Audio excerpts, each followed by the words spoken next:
Mhm. Have you always felt connected to animals yourself? Is there like a time when you first?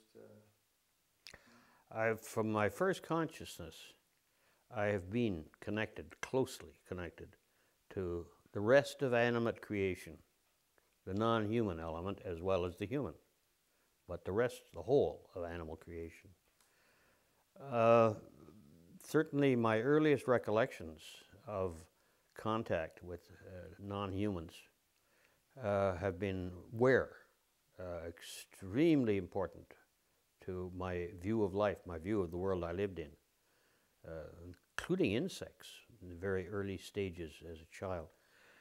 Small animals, mm, birds, you name it, anything that came to hand, seemed to, anything that was alive seemed to vibrate in harmony with the life music within me. There was a harmonic resonance. There remains this harmonic resonance in my connection with the living world. It's extremely difficult to put this into words that make sense but don't sound pompous or pseudo-religious.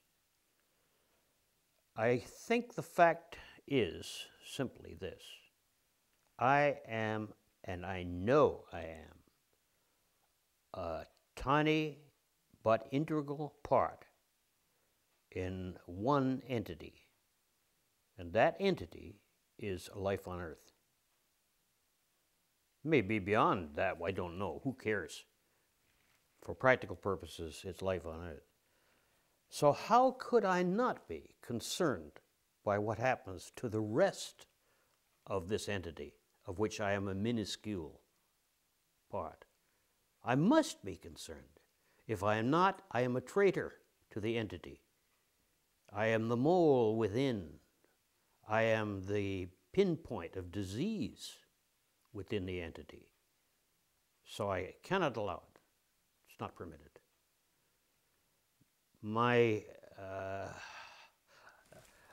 It's almost an act of self-defense to defend the other animals.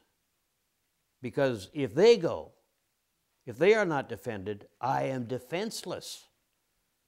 And I and all my kind will go too. So I have no choice. But that's only part of it.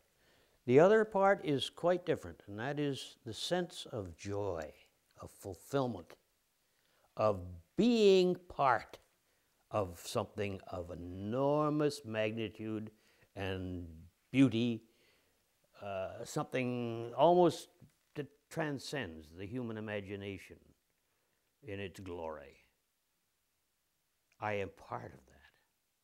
One of the really peculiar aspects of my experience with other animals and with my own kind is that I have, looking back on my life, the pangs of regret, of sorrow for the death of another living being have always been stronger for animals, non-human animals, than for human animals, including the closest and dearest to me, including friends who were blown up within arm's reach of me during the war, including my father, my mother. There will be people listening to me who are revolted by this. They would say, "You're a heartless animal. That's what you are." I am an animal, but I am not heartless.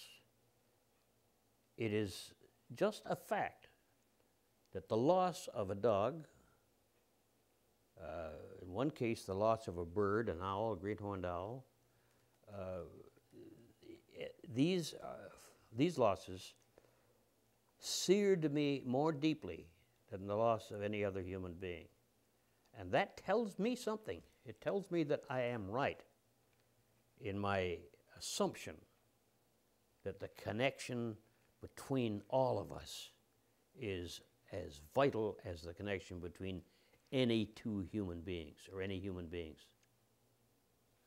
And is that what motivates you to be a supporter of causes like that? I don't know what motivates me to support causes. Usually it's because somebody asks me. And I hope to God nobody else does. I've got enough causes on my hands at the moment. No, I'm just reacting. I react as any animal would react to a set of circumstances that threaten its well-being and the well-being of the world around it. And that seems to me to be preeminently normal. That's great, Farley. Thank Okay? you. Yeah, yeah. Okay. Yeah.